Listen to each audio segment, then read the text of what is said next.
पाली जिले के प्रभारी मंत्री व स्वायत्त शासन मंत्री झाबर सिंह खर्रा ने शनिवार को पाली सर्किट हाउस में जिला स्तरीय अधिकारियों के साथ प्री मानसून, हीट वेव, मौसमी बीमारियां, बाढ़ बचाव और आपदा राहत से जुड़ी तैयारियों की समीक्षा बैठक ली। इस दौरान उन्होंने सभी विभागों को समुचित व्यवस्था और त्वरित कार्रवाई के निर्देश दिए।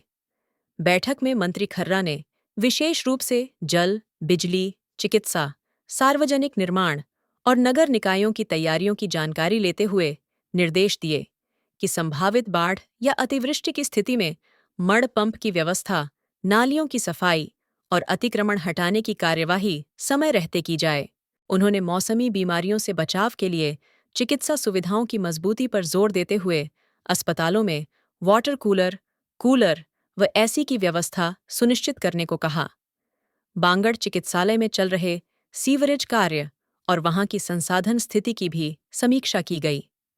इस मौके पर जिला कलेक्टर LN मंत्री ने विभिन्न योजनाओं और प्रोजेक्ट्स की स्थिति से मंत्री को अवगत कराया। उन्होंने बताया कि आगामी मानसून में जिले भर में वृहद पौधारोपण किया जाएगा और उसकी तैयारियां शुरू कर दी गई हैं। जिन्होंने पहलगाम हमले से लेकर ऑपरेशन सिंदूर और सिंदूर के बाद लगातार किसी न किसी प्रकार से अपने बयानों के माध्यम से, अपने व्यक्तियों के माध्यम से, अपने सवालों के माध्यम से भारतीय सेना के शौर्य और पराक्रम को निर्मूल करने का काम, जब भारतीय सेना के उच्च अधिकारियों ने देश के सामने सेना द्वारा जो ऑपरेशन सिंदूर किया गया उसके संबंध में पूरी स्थिति स्पष्ट कर दी और उसके बाद भी अगर अनावश्यक बातें आम आदमी कर नहीं रहा, केवल मात्र अति बुद्धिजीवी कर रहे, तो ये निश्चित रूप से सेना ने जो सर्वोच्च शौर्य और पराक्रम दिखाया उस पर संदेह के बादल पैदा करने का काम वो लोग कर रहे हैं। और हमारा दुश्मन देश पाकिस्तान उनके बयानों के माध्यम से पूरे विश्व में ये संदेश देने का और भ्रम फैलाने का प्रयास कर रहा है कि भारत के बड़े बड़े अति बुद्धिजीवी लोग भी इस प्रकार की टिप्पणियां कर रहे हैं कि ऑपरेशन सिंदूर पूर्ण होने के बाद हमारे विदेश मंत्री ने पाकिस्तान को ये चेताया था कि आपने अब तक जो कुछ किया उसका परिणाम तुम्हें दे दिया है और अब अगर तुम आगे कुछ करोगे तो हम इससे भी भयंकर परिणाम तुम भोगने के लिए तैयार हैं। पाली में जितने बरसात के पानी के प्रवाह के नाले और जो गंदगी से हटे पड़े उनकी सफाई का काम शुरू हुआ। NHI का ये जो रोड बना उससे पहले जो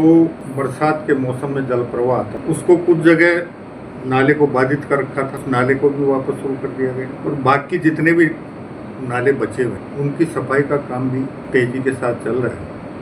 और आज की समीक्षा बैठक में यही तय हुआ है कि आज से 15-20 दिन के अंदर अंदर बरसात आने से पहले जितने प्राकृतिक बरसात के पानी के प्रवाह के रास्ते हैं वो सब के सब साफ रहें। अधिकारियों ने मुझे आश्वस्त किया कि 15 दिन में हम सारे नालों की सफाई कर देंगे। और उसके बाद अभी जो आप अतिक्रमण की बात कर रहे हैं, नोटिस सबको जारी किए जा चुके हैं। आज भी कुछ लोग जो उससे प्रभावित थे वो मेरे पास आए, उनसे बात की। हमने मानवीय आधार पर उनके साथ प्रशासन को मैंने निर्देशित किया कि वो बातचीत करके और इस बरसात के मौसम में दोबारा पाली को गई साल जैसा जल भरावन की समस्या नहीं हो, इसके लिए हम ठोस कार्य योजना